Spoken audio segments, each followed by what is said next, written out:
Hello and welcome back to my channel. If this is your first time here, I'm Nurse Alyssa, and today we're going to be doing a mind map of deep vein thrombosis. So I've been doing these mind maps to help nursing students and new nurses have a kind of meat and potatoes page of a topic, okay? It's great for studying, it's great for review, especially for NCLEX, or if you're going into the field and you just want a reference guide.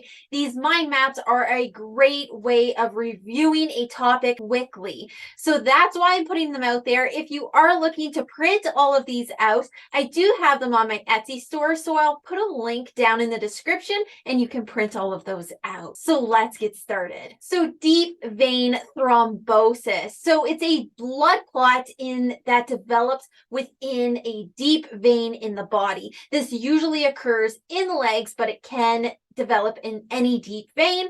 It can cause pain and swelling and may lead to complications such as a pulmonary embolism. So this is where the clot dislodges and goes to the lung. It really can travel anywhere in the body. So it can travel to the heart, the lungs, or the brain, just depending on the location of where the clot was. Now, if you've been on my channel before, you know that I always talk about prevention over cure. So I love to go over these, especially on the mind maps, just a little blurb of prevention, because if we can teach and educate patients that if we can prevent something from happening rather than try to treat it, it's so much easier, so much more cost effective, especially for patients in countries that don't have free healthcare. I know where I'm located, we have free healthcare, but it's super hard to get treated, right? Like our healthcare system is so overwhelmed. We still want to educate on prevention. So what's preventative measures for a deep vein thrombosis? So to prevent it from happening, we don't want to smoke. We want to eat healthy, have regular exercise, and maintain a healthy weight. So really, just these preventative measures, they help for so many different complications. So we want to educate on them, and it'll allow our patients to live a much healthier life. So now let's have a look at the signs and symptoms of having a deep vein clot or thrombosis. Pain, swelling, and tenderness in one of your legs, okay? So it'll only be in the affected limb. Now, these clots, they're more frequent in the legs, but once again, they can happen in any deep vein in the body. So like I said, heavy aching in the affected area, warm skin around the area of the clot. So the skin will be warm, red skin, particularly at the back of your leg below your knee. Now, how are these clots diagnosed? So we use ultrasound, venogram, and D-dimer, which is a blood test.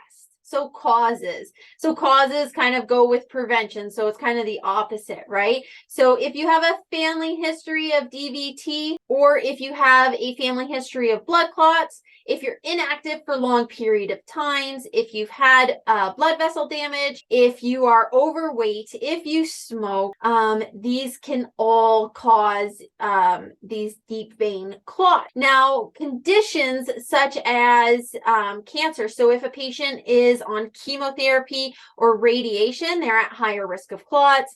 If they have heart disease or lung disease, even if they're pregnant, they are at higher risk of these deep vein thrombosis, or a DVT for short. Now, how are DVTs treated? So it usually involves taking an anticoagulant such as heparin or warfarin. So anticoagulants are anti-clotting medications, so it prevents your blood from clotting as quickly. So you do also want to educate your clients that they need to be super, super careful, especially with ladies and shaving. If we nick ourselves, we are going to bleed for a lot longer than we normally would when we're on an anticoagulant. So we need to be super, super cautious and educate our patients of this. So I hope you did find this mind map helpful. And once again, I do have a ton of these mind maps available on Etsy for you to print out for yourself. I do have it down in the link in the description, but that's all I have for this video, guys. I hope you did find it helpful, and I hope to catch you in my next one. Bye for now.